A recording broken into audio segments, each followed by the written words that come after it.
कि बहन जी ने ऐसा क्यों कर दिया, और इसी सवाल का पार्ट 2 में ये आया कि बहन जी ने ये गलत कर दिया। जो लोग बीएसपी के अंदर वहां पर मीटिंग में बैठे थे, वो लोग जो हाँ हाँ कर रहे थे, जी बहन जी कर रहे थे, उन लोगों ने भी बाहर आकर के ये कहा कि ये गलत हो गया। आप बेफिक्र रहें, रास्ता निकलेगा, आप हताश ना हो, बाहर कहीं जाने का प्रयास मत करो। और सम्मानित साथियों, तीसरी बात यह है कि अगर आकाश आनंद इस मूवमेंट को नहीं चला पाएंगे तो इस मूवमेंट को फिर लीड कौन करेगा, ये कारोबार आगे कैसे चलेगा, इस बात को लेकर के भी समाज के अंदर सम्मानित साथियों सवाल चल रहे हैं कि इस मूवमेंट को कौन चलाएगा। तो इस बात को सोचते हैं, कहते भी रहते हैं, मुझसे कॉल करते हैं कि काश ये जिम्मेदारी जयप्रकाश को मिल जाती तो समाज में लाखों जगह पर, हजारों जगह पर डीजे बजते, खुशियां होती कि बहन जी ने जो कमिटमेंट किया समाज के साथ वो पूरा हो गया। और जयप्रकाश एक फक्कड़ आदमी है, उसके आगे पीछे कोई नहीं। लोग परेशान थे कि क्या होगा बहन जी के बाद, इस मूवमेंट का क्या होगा, कौन इस मूवमेंट को देखेगा, कैसे ये साहब कांशीराम की विरासत आगे बढ़ेगी। इस बात को लेकर के इंटेलेक्चुअल साथी, मिशनरी साथी, वोटर साथी, सभी प्रकार के लोग बहुत परेशान थे।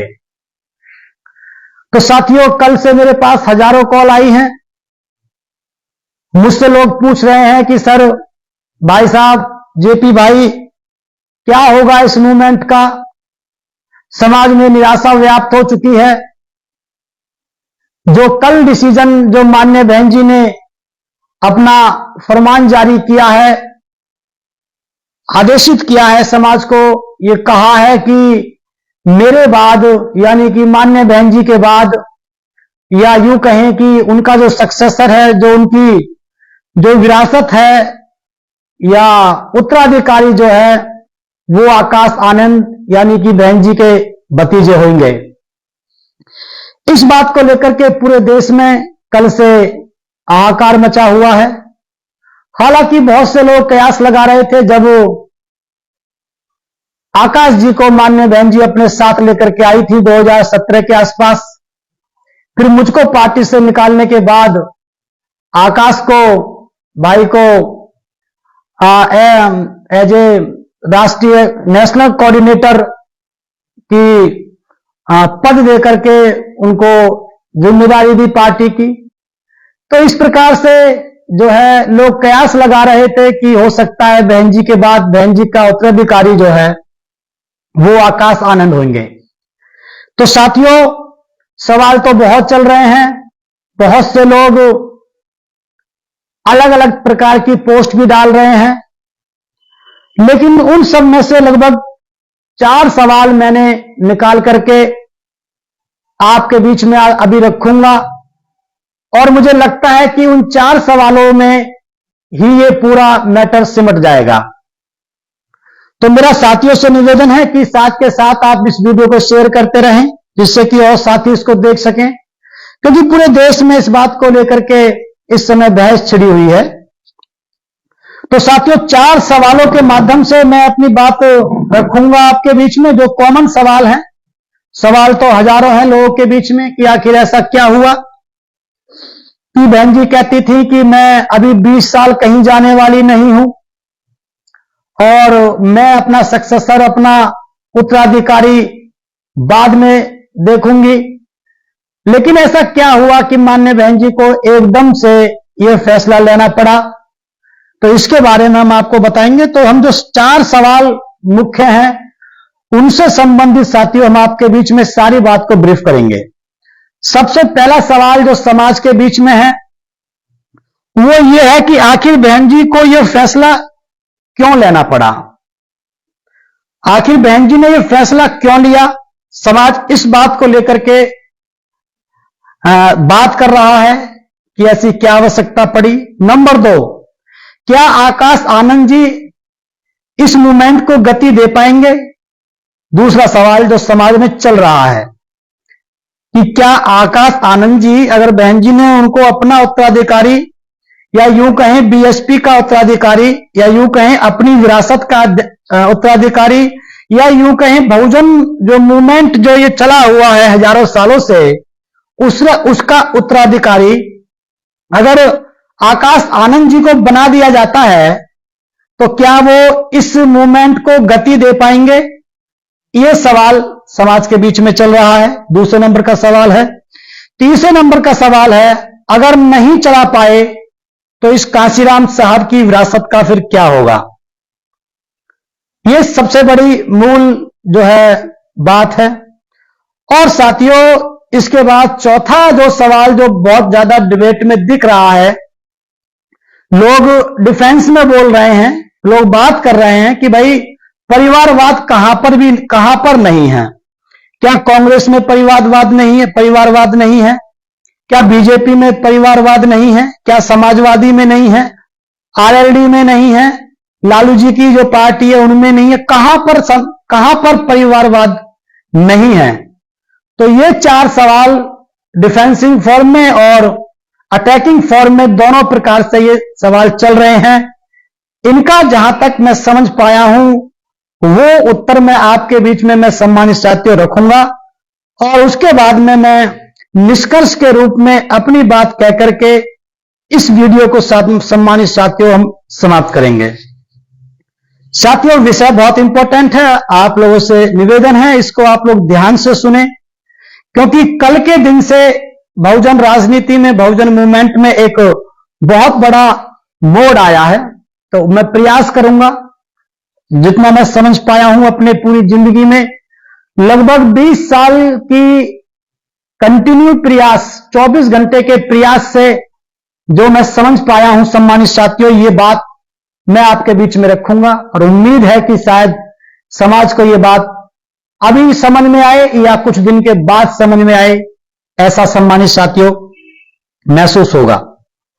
हम पहले सवाल पे आते हैं, जो बिल्कुल मूल सवाल। सबसे पहले जब बहन जी ने उनको अनाउंस किया कि मेरा सक्सेसर, मेरा उत्तराधिकारी आकाश आनंद होंगे, जिन जिन को मैंने मौका दिया है, जिन जिन के बारे में मैंने सोचा हूं, सबने धोखा दिया है, सबने अपने आप को उत्तराधिकारी मान लिया, मैंने तो बड़ी जिम्मेदारी दी थी। इस प्रकार की जो बातें होने के बाद सम्मानित साथियों, जब लोगों ने सुना कि बहन जी ने आकाश आनंद जी को उत्तराधिकारी बना दिया है, तो सम्मानित साथियों तुरंत जो लोग बाहर निकल के आए, सबसे पहला सवाल ये आया कि बहन जी ने ऐसा क्यों कर दिया।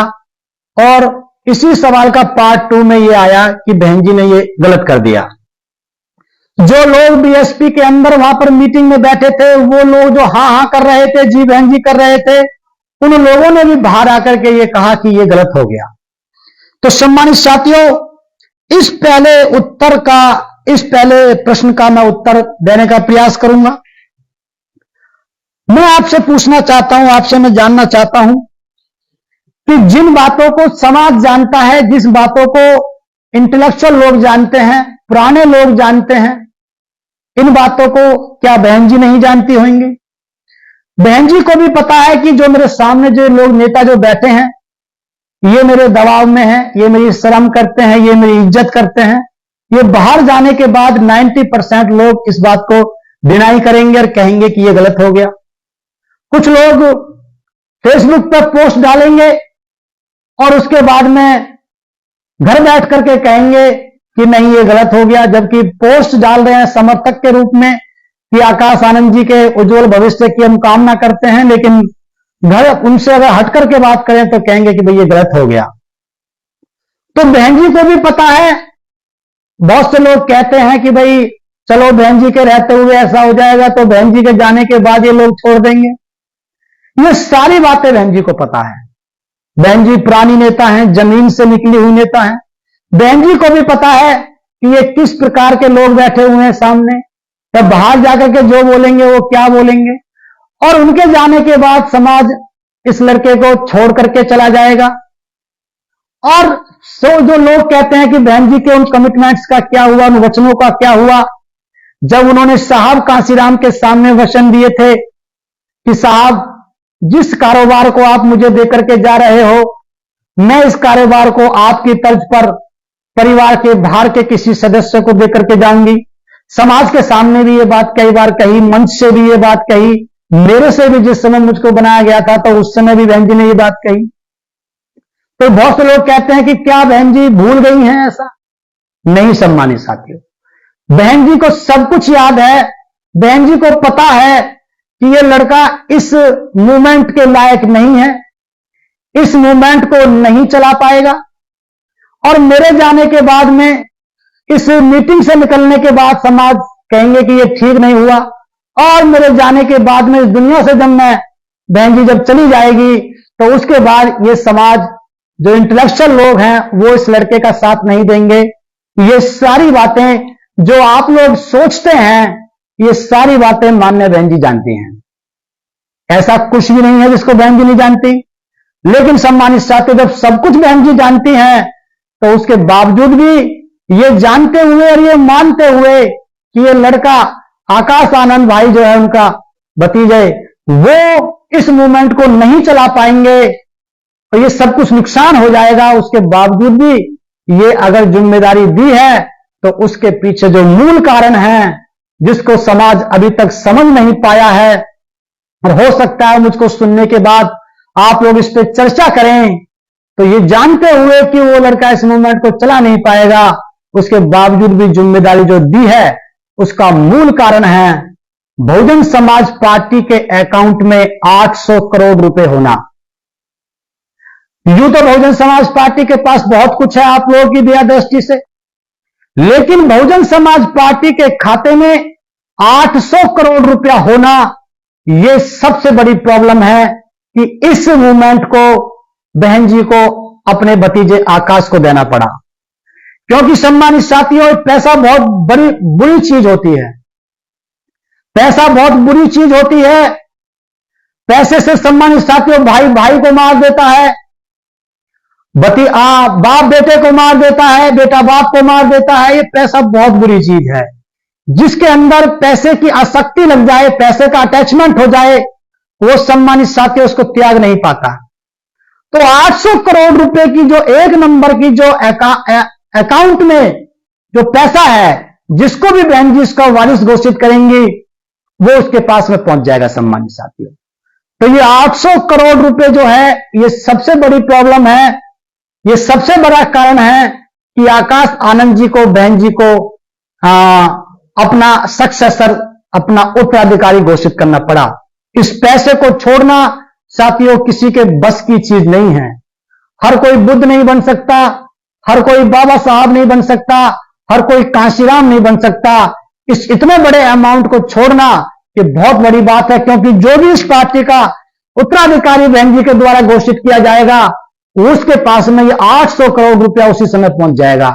तो इसलिए सम्मानित साथियों, मेरा यहां पर बात करने का जो मूल कारण है, बताना मैं ये चाहता हूं कि बहन जी को ये पता है कि आकाश इस मूवमेंट को नहीं चला पाएंगे, उसके बावजूद भी जो दिया है उसके पीछे ये पैसा है। लेकिन इसके पीछे अगर हम व्याख्या करें तो ये बात निकल के आती है कि सम्मानित साथियों कि ये जो ये बहन जी ने भी ये मान लिया है कि आकाश इस योग्य नहीं है। तो सम्मानित साथियों, मेरा मामला यह है, बहुत से लोग कह रहे हैं कि क्या आपकी निगाह इस 800 करोड़ रुपए पे है, जब जो इसमें बनना चाहता है 800 करोड़ रुपए पे नहीं।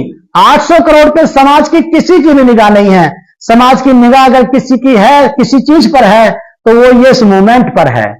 समाज ये चाहता है कि भाई पैसा तो आप चाहे परिवार में दे दें, अपने भैया अपने भतीजे को कैसे आप मैनेज कर दें, सीए से बातचीत करके कैसे कर दें, लेकिन जो ये मूवमेंट है, ये कहीं ना कहीं साहब कांशीराम की विरासत आप अपने कमिटमेंट के हिसाब से सम्मानित साथियों दें, ऐसा समाज बहन जी से उम्मीद करता है।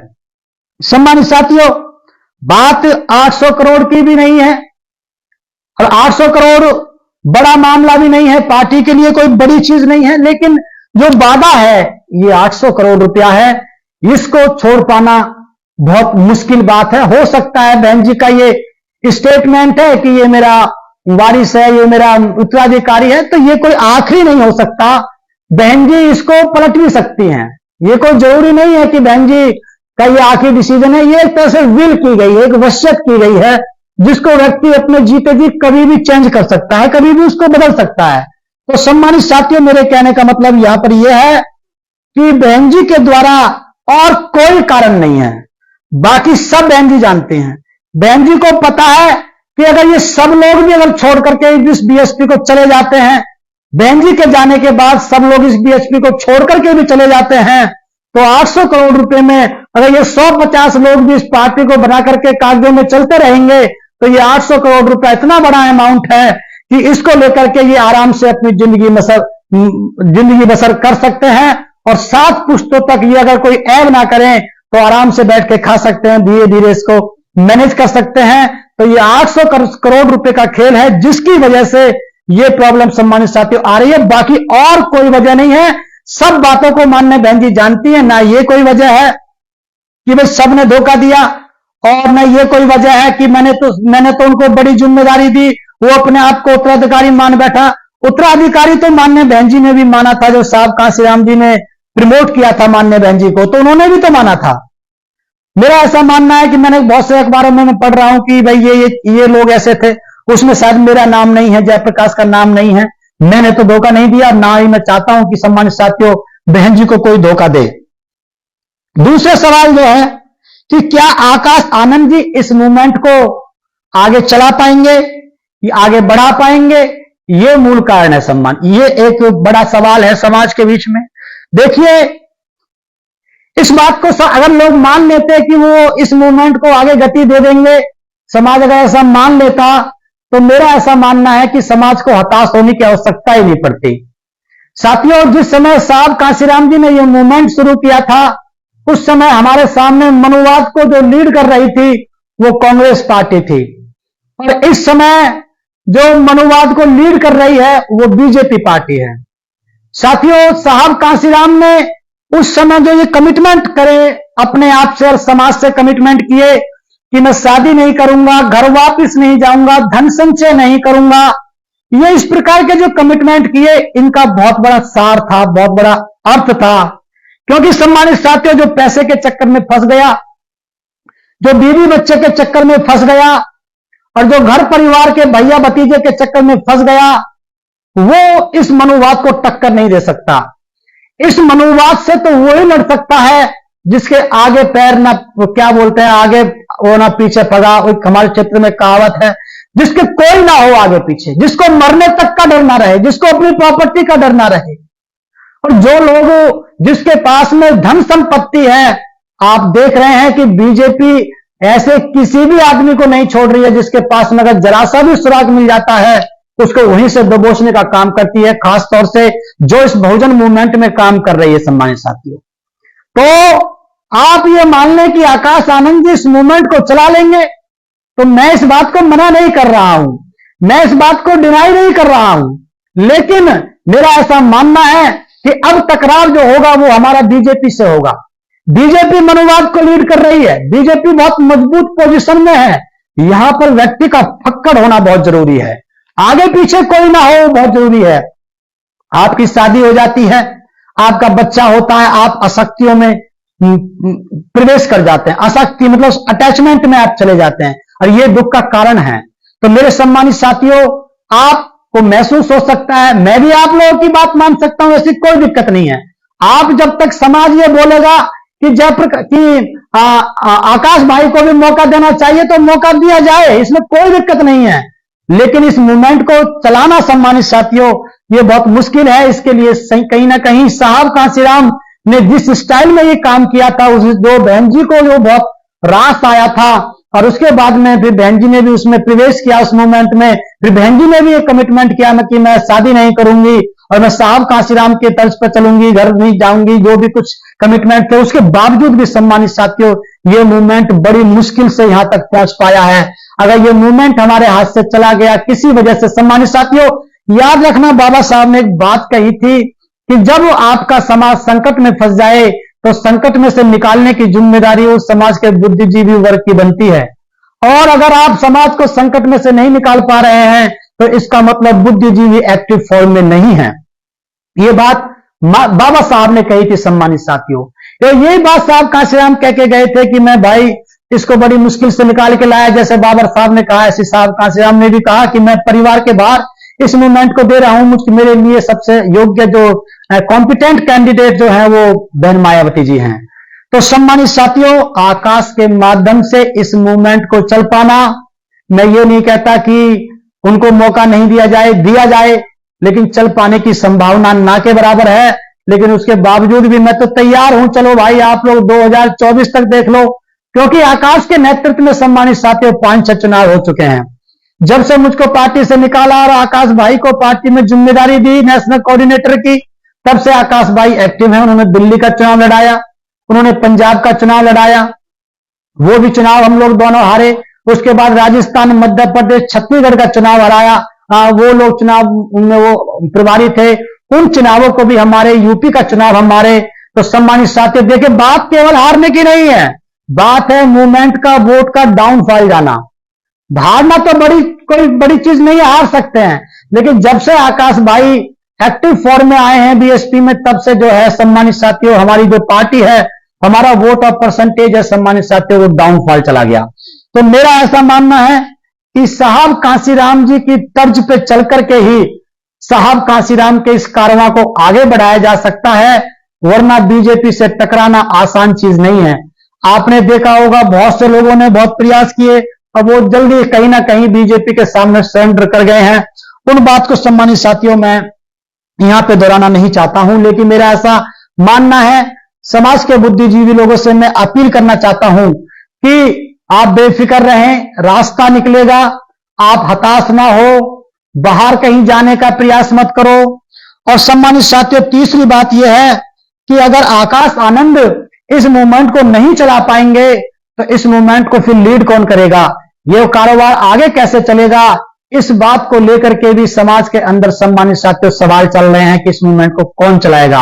मेरे सम्मानित साथियों इसमें कहने का मतलब यह है, जब बुद्ध से आनंद ने पूछा कि बुद्ध भगवान आपके जाने के बाद कौन इसका शास्ता होगा, इस धर्म का कौन शास्ता होगा, इस कारोबार को कौन देखेगा, इसको कौन संभालेगा, कौन हेड होगा, तो बुद्ध ने कहा कि धम्म ही इस कारोबार का शास्ता होगा। धम्म मतलब जो लोग, जो ग्रुप हैं, जो विचारधारा है हमकी, हमारी, यही इसका शास्ता होगा, इसका मुखिया होगा। तो सम्मानित साथियों मेरा यहां पे कहने का मतलब यह है, जब तक कोई योग्य व्यक्ति नहीं मिल पाता है धम्म को या विचारधारा को, तब तक विचारधारा के साथ जुड़े रहना ही अपने आप में एक सही रास्ता दिखाना है। जब आपको लगे यहां से छोड़ करके जाना उचित नहीं है, यहां से चले जाना उचित नहीं है, क्योंकि 99% लोग इस समय हताश हैं। बहुत से लोग जो है ये कह रहे हैं कि भाई ये तो अच्छा फैसला है, तो उसके बाद मैं देखता हूं अगली पोस्टों पे बहुत सारे उसमें नीचे कमेंट्स आते हैं कि बहन जी का ये डिसीजन सही नहीं है। मतलब ये है कि सब लोगों को लगाया जाए तो 95 से लेकर के 99% तक लोग अब जो है परेशान हैं कि इस मूवमेंट का क्या होगा, सोचते हैं कि हम कहां जाएं, कैसे जाएं। तो मेरा आप लोगों से निवेदन है, जब तक आपको यह लगे कि इस मूवमेंट को चलाने के लिए आपको योग्य व्यक्ति नहीं मिल पाया है, तब तक आप इस मूवमेंट के साथ जुड़े रहें। आकाश को आप प्रायोरिटी ना दें, आप बहन जी से आप नाराज ना हो, आकाश से आप नाराज ना हो, जयप्रकाश से आप नाराज ना हो, और किसी से आप नाराज ना हो, आप विचारधारा के साथ जुड़े रहें। जब आप विचारधारा के साथ जुड़े रहेंगे, तो बड़े बड़े विद्वानों ने कहा है कि समस्या के जड़ के अंदर ही समाधान का बीज होता है। सिर्फ समस्या को हम खंगालते रहते हैं, उस पर हम लोग एनालिसिस करते रहते हैं, तो समस्या के अंदर ही समाधान का बीज होता है। उसको खाद पानी फिर दिया जाएगा, तो वो समाधान रूपी जो बीज है, वो बीज रूपी जो समाधान है, वो समाज के बीच में सम्मानित साथियों पहुंचेगा। तो मेरा ऐसा मानना है कि आप लोग हताश होकर के कहीं ना जाएं। आप इस मूवमेंट को बचाने के लिए पहले विचारधारा के साथ जुड़ें। जिनको आकाश भाई पसंद है वो आकाश भाई के साथ जुड़ें, जिनको जो है विचारधारा है, जिनको वो पसंद नहीं आ रहे हैं, तो विचारधारा के साथ जुड़े रहें। और जो है जब ऐसा होता रहेगा तो धीरे धीरे आपको ऐसा महसूस होगा कि यहीं से कोई ना कोई रास्ता निकलेगा, और सम्मानित साथियों हम लोग जो है इस समस्या का समाधान कर पाएंगे।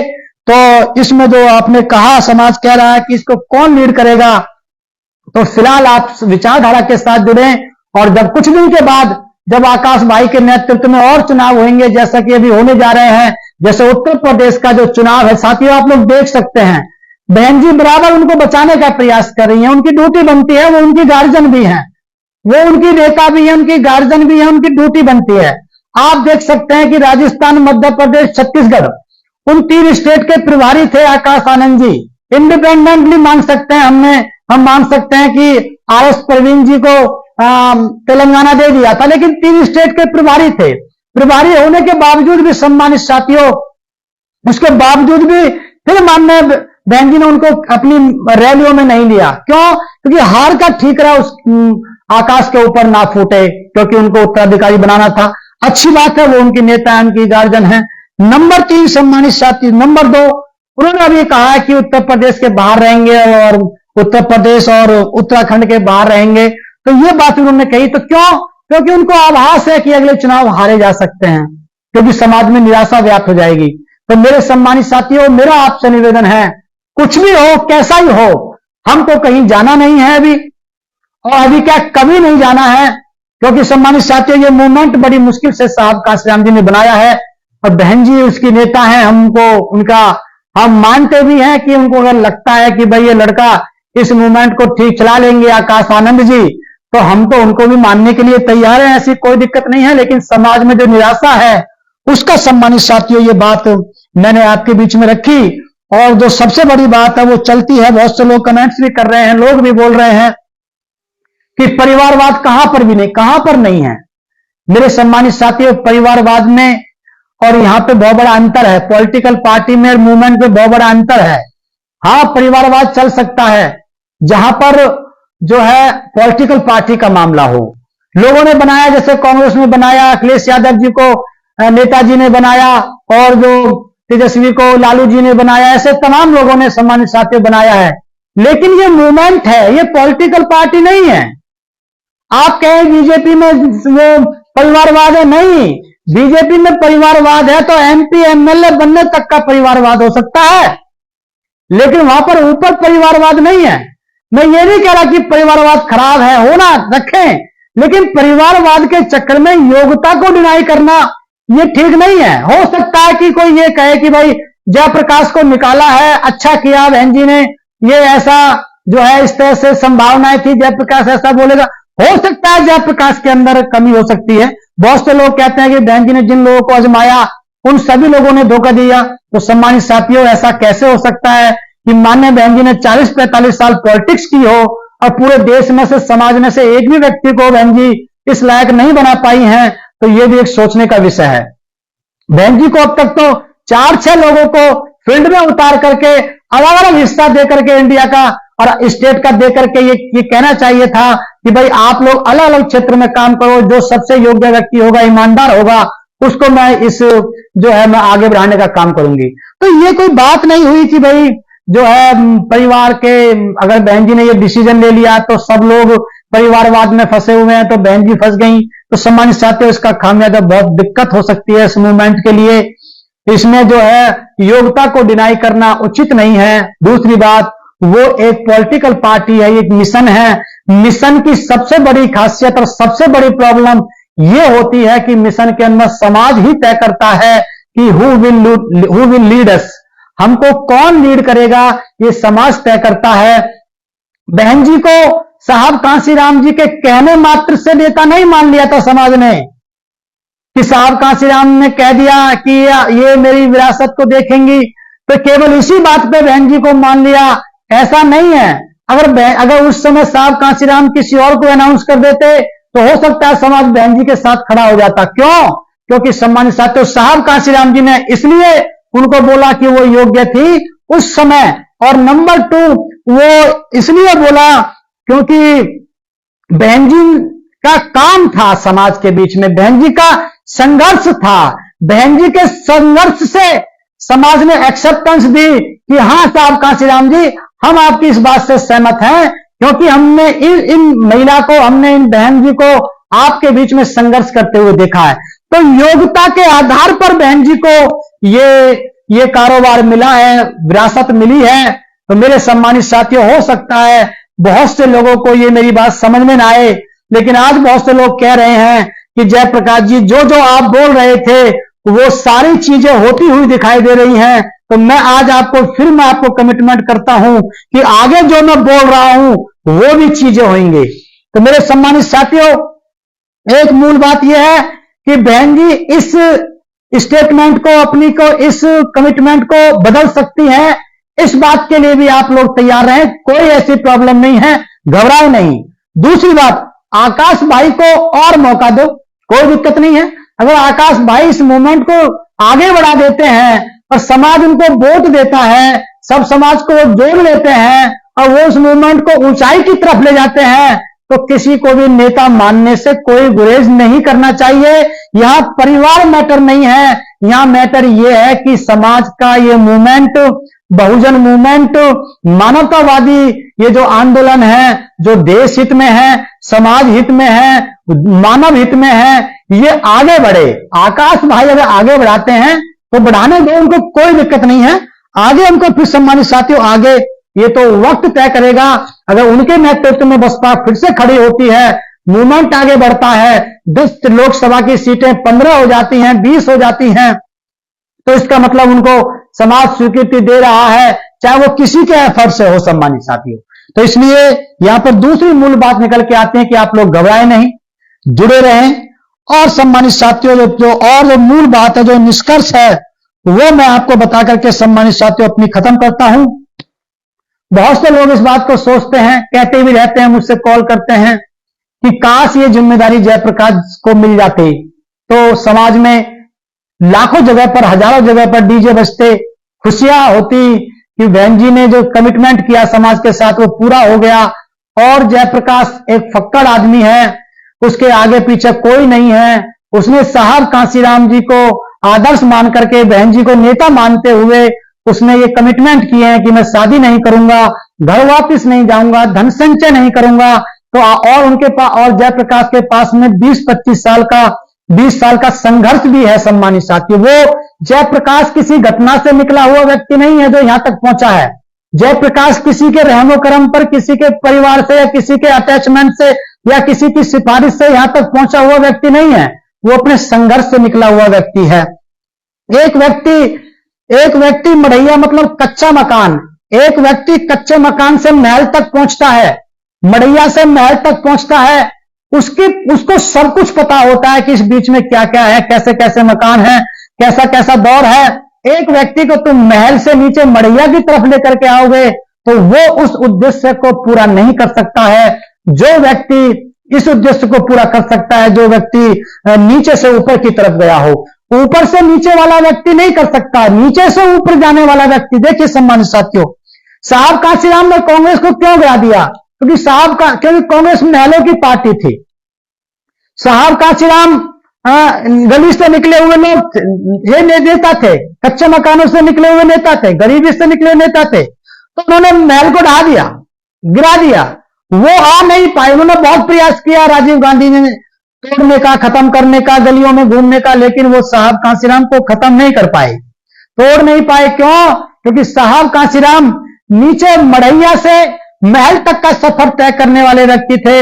और वो जो है वो महल से नीचे मढ़ैया तक आने का दिखावा कर रहे थे। अगर हम कहें तो दिखावा को दिख जाता है सम्मानित साथियों, वो वहां पर नहीं टिक सकता। जो मैं कहना चाह रहा हूं, इन दोनों में ये बेसिक अंतर होता है सम्मानित साथियों। एक व्यक्ति है कि जिसको आप कुर्सी पे बिठा करके योग्य बनाने का प्रयास कर रहे हैं। एक व्यक्ति ऐसा है जो व्यक्ति योग्य है उसको कुर्सी पे बिठा दिया जाए।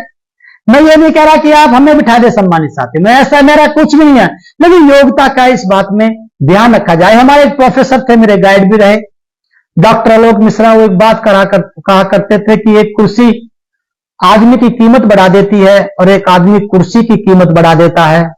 इसमें बहुत अंतर होता है, जमीन आसमान का अंतर होता है, जैसे आप जानते भी होंगे। एक डॉक्टर एपीजे अब्दुल कलाम राष्ट्रपति की कुर्सी पे बैठे और नारायण साहब भी जो है, जो एससी समाज से बिलोंग करते थे, वो इस कुर्सी पे बैठे राष्ट्रपति की पे, और जो कुछ दिन पहले कोविंद जी बैठे। तो इसको आप समझ सकते हो, या जो भी है आप इस बात को समझ सकते हो। तो मेरे सम्मानित साथियों, कहने का मतलब ये है, आप इस मूवमेंट को बचा सकते हो। सिर्फ हमें 3-4 बातों का ध्यान रखना है। बहन जी पे विश्वास करो। बहन जी ने इसलिए मूवमेंट नहीं दिया कि वो योग्य हैं, मूवमेंट को चला लेंगे, बल्कि 800 करोड़ रुपए का जो मैटर फंस गया उसकी वजह से देना पड़ा, और बाकी आप लोगों को मौका दे दिया कि आप इस बात को समझें अपने हिसाब से और इस कारोबार को आगे चलाएं। दूसरा, अगर आकाश भाई इसको प्रूफ कर देते हैं कि भाई, मैंने तो पहले भी कहा 2022 के चुनाव के बाद, अगर आकाश भाई प्रूफ कर देते हैं कि मैं इस मूवमेंट को चला लूंगा, उनको वोट, उनके नेतृत्व में वोट बढ़ जाएगा, सीटें बढ़ जाएंगी, हार बेशक जाएं, लेकिन मूवमेंट बढ़ जाएगा, तो हम उनको नेता मानने के लिए पहले भी तैयार थे, आगे भी हैं। लेकिन सम्मानित साथियों, ऐसा ना हो कि 24 के बाद ये समाज बिखर जाए। मेरा आपसे निवेदन है, तो आप इस समाज को बचा करके रखें, मूवमेंट के साथ जोड़ करके रखें। और मैं आखिर में ब्रीफ करना चाहूंगा सम्मानित साथियों, बहुत से लोग मुझको बोल रहे हैं कि भाई क्या होगा इस मूवमेंट का, कैसे होगा, अगर आकाश इसको नहीं चला पाए तो फिर क्या होगा। तो उन साथियों से मैं कहना चाहता हूं, हम लोग अब पूरे देश में जो मूवमेंट से जुड़े हुए पुराने लोग हैं, जो हमारे मिशनरी लोग हैं, जो इंटेलेक्चुअल लोग हैं देश में, हम उन सभी लोगों से बातचीत करेंगे कि भाई आप अपनी राय बताइए, अगर आकाश इस मूवमेंट को नहीं चला पाते हैं तो हमें क्या करना चाहिए। आकाश चला ले जाते हैं तो सम्मानित साथियों, मैंने पहले भी कहा था कि अगर वो चला लेते हैं तो उन्हें कोई खत्म नहीं कर सकता, कोई रोक नहीं सकता, और अगर वो नहीं चला पाते हैं तो उन्हें कोई नेता भी स्थापित नहीं कर सकता। ये मैंने पहले भी कहा, मैं फिर कहता हूं। तो इसलिए सम्मानित साथियों, अगर वो चला लेते हैं तो अच्छी बात है, अगर नहीं चला पाते हैं तो इस बीच में हम पूरे देश के इंटेलेक्चुअल लोगों से जो मूवमेंट को बचाने की चाहत रखते हैं, हम उनसे मिलेंगे और हम उनसे बातचीत करेंगे। अगर बीएसपी, मैंने पहले भी कहा, अगर बीएसपी खत्म कर देते हैं, इनके नेतृत्व में अगर बसपा खत्म हो जाती है, तो हम समाज को जो है विकल्प देंगे, हम समाज के बीच में, हम समाज को अनाथ नहीं होने देंगे।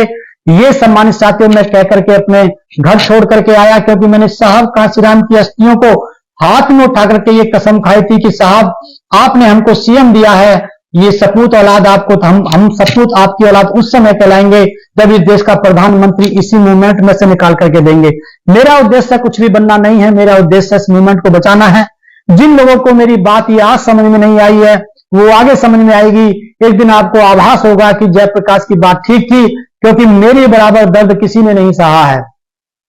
मैं वो जयप्रकाश हूं सम्मानित साथियों, जिसकी मीटिंग लोग कैंसिल कर देते थे, उसके बावजूद भी मैं जाकर के गांव गांव जाकर के मैंने नुक्कड़ सभा बीएसपी के लिए लगाई।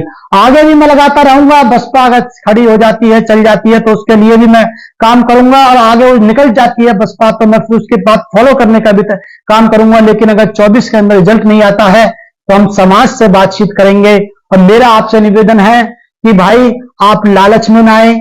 जो लोग अपना चूल्हा चला रहे हैं उनको तो मजबूरियां हैं, लेकिन इस मूवमेंट को बचाने के लिए आप लोग काम करें, वरना आगे आने वाली पीढ़ियां हमको बहुत दोष देंगी कि मेरा बाबा, मतलब बाबा साहब इतना लायक था कि पूरा देश उनके विरोध में था, उसके बावजूद भी सारे अधिकार दिला करके चला गया, और मेरा बाप मतलब हम और आप इतने नालायक निकले कि उनके दिए हुई विरासत को, साहब कांशीराम की दी हुई विरासत को हम बचा भी नहीं पाए। सोचना आपको है, मेरा कुछ भी बिगड़ने वाला नहीं है। मैं तो कहीं भी 2 रोटी खा लूंगा, खुट करता रहूंगा, घूमता फिरता रहूंगा, बाबा साहब की, साहब कांशीराम जी की, बहन जी की बात करता रहूंगा। मुझे 2 रोटी की दिक्कत नहीं है, मैं घर तो जाने वाला हूं नहीं। मैं तो पढ़ा लिखा आदमी हूं, किसी भी कॉलेज में पढ़ा लूंगा, वहां से मैं अपना पेट पाल लूंगा। अपने लायक तो मैं कुछ भी कर सकता हूं। मेरा कोई, ना मेरा माँ बाप है, ना मेरे बहन भाई हैं, मेरा कोई कुछ नहीं है, ना मेरे बीवी बच्चे हैं, मेरा कोई कुछ नहीं है। मेरी सिर्फ एक चाहत है कि साहब कांशीराम की ये विरासत बच जाए। अगर ये विरासत खत्म हो गई तो कांग्रेस की निगाह इसके ऊपर लगी हुई है। कांग्रेस चाहती है कि ये आंदोलन खत्म हो जाए। तो सम्मानित साथियों, ये एससी और मुसलमान जो वोट है, जो उनका कोर वोट माना जाता था, वो कांग्रेस की तरफ चला जाए। तो ये तो चाहती है कि कांग्रेस और बीजेपी मिलकर के इस मूवमेंट को खत्म करना चाहती है। ये मूवमेंट खत्म ना हो, इसके लिए सम्मानित साथियों मैं आपसे अपील करता हूं, विवेक का इस्तेमाल करें। कहीं जाने की जरूरत नहीं है, यहीं हमको रहना है। और इस बात का ध्यान रखना है कि समाज छटक के कहीं और ना जाए। अगर समाज छटक के चला गया तो फिर इसको लाना बहुत भारी पड़ जाएगा सम्मानित साथियों। इसलिए आप लोग, मैं आपसे आखिर में यही कहना चाहता हूं, जो समाज मुझसे उम्मीद करता है मैं उस पर खरा उतरूंगा। जिन बातों को समाज अभी नहीं समझ पा रहा है वो बाद में समझेगा। जैसे साहब कांशीराम को लोग समझ नहीं पाए थे, बाबा साहब को नहीं समझ पाए थे, बाद में जाके समझ पाए। तो मैं ये नहीं कह रहा कि मैं उनकी बराबरी कर रहा हूं। आप लोग भी, समाज के लोग सबसे आखिर में जाके समझ पाएंगे कि जयप्रकाश ईमानदार और निष्ठावान व्यक्ति था। चाहता तो किसी भी दूसरी पार्टी में जाकर के कुछ भी बन सकता था और अपने आप को, जमीर को बेच के, जैसा और लोग बेच रहे हैं ऐसे बेच करके कुछ भी हासिल कर सकता था। लेकिन मेरा ये उद्देश्य नहीं है। मैं बहन जी की विरासत, साहब कांशीराम जी की विरासत और सभी की विरासत, जो हमारे महापुरुषों की जो विरासत है, साथियों बहुत लोगों की उम्मीद है इस मूवमेंट से। मुस्लिम समाज की बहुत बड़ी उम्मीद है, ओबीसी समाज की बहुत बड़ी उम्मीद है। अगर हम ही लोगों में ये फूट पड़ गई तो ये बेचारे फिर क्या करेंगे, ये कहां जाएंगे? सोचेंगे कि घर में ही राड़ हो गई है, घर में ही फूट पड़ गई है। तो सम्मानित साथियों, ये लोग हताश होकर के, जो साहब कांशीराम ने जिनको जोड़ा था, ये लोग सम्मानित साथियों हताश होकर के बैक फुट पे चले जाएंगे। तो मेरा आपसे निवेदन है, योग्यता को ध्यान दें, भागने की कहीं जरूरत नहीं है, समाज को रोक करके रखें। अगर आकाश भाई इस मूवमेंट को नहीं चला पाते हैं, एक दो चुनाव उनके हम और लोग और देख लेते हैं, इसी बीच में हम समाज से बातचीत करते रहेंगे, तो हम एक अल्टरनेट भी देंगे। क्योंकि इस समय सब लोग सम्मानित साथियों फेल होते हुए दिखाई दे रहे हैं, मूवमेंट आगे नहीं बढ़ रहा है, पीछे जा रहा है। तो ये साथियों, ये मैंने अपनी निष्कर्ष में ये मैंने अपनी बात रखी है और जो जो कारण है इन सब चीजों के, ये सब आप लोगों ने समझे। तो मैं उम्मीद करता हूं कि जितनी मेरी सामर्थ्य थी मैंने आपको बताने का प्रयास किया। और अच्छी बातें आप लोग भी शेयर कर सकते हैं। ये समझें, वो पॉलिटिकल पार्टी हैं जिनके बारे में आप लोग बोलते हो, ये मूवमेंट है। मूवमेंट अलग चीज होती है, पॉलिटिकल पार्टी अलग चीज होती है। मूवमेंट में ऐसा नहीं होता है जैसा पॉलिटिकल पार्टीज के लिए होता है। मूवमेंट युगों युगों तक चलता है, बुद्ध से लेकर के चारवाक से लेकर के कहां से ही चलता आया, ये यहां तक चला। ज्योतिबा फूले आए, बाबा साहब आए, साहब कांशीराम आए, संत रविदास महाराज आए, बिरसा मुंडा आए, तमाम ऐसे लोग आए, संत कबीर आए, ललित सिंह यादव आए, बहुत लोग आए, सर छोटूराम, कई सम्मानित साथी, ये उनका मूवमेंट है। इसको हमको अगर ना बचा पाए तो सारे महापुरुषों की कुर्बानी खत्म हो जाएगी। तो मैं नौजवान साथियों से, बुद्धिजीवी लोगों से ये निवेदन करता हूं कि इस मूवमेंट को बचाने के लिए आप लोग धैर्य रखें। अगर ये अच्छा रिजल्ट नहीं दे पाते हैं तो हम समाज में अल्टरनेट देंगे, और अगर ये उसके बावजूद भी समाज जो भी कहता है हम उसको फॉलो करेंगे। मैं ना किसी दूसरी पार्टी में जाने वाला हूं, ना घर वापिस जाने वाला हूं, मैं समाज के बीच में ही मरूंगा, ये मेरा कमिटमेंट है। और मैंने अपने आप से वादा किया है कि अगर इस देश का प्रधानमंत्री बना करके नहीं दे पाया इस मूवमेंट में से, तो फिर मेरा जन्म लेने का कोई उद्देश्य पूरा नहीं होगा। आप सभी साथियों का बहुत बहुत धन्यवाद। आखिर में फिर निवेदन करते हुए कि आप इस वीडियो को ज्यादा से ज्यादा शेयर करें। इसी के साथ मैं अपनी वाणी को विराम देता हूं। जय भीम, जय भारत, जय कांशीराम, जय भगत सिंह, जय बसपा। धन्यवाद।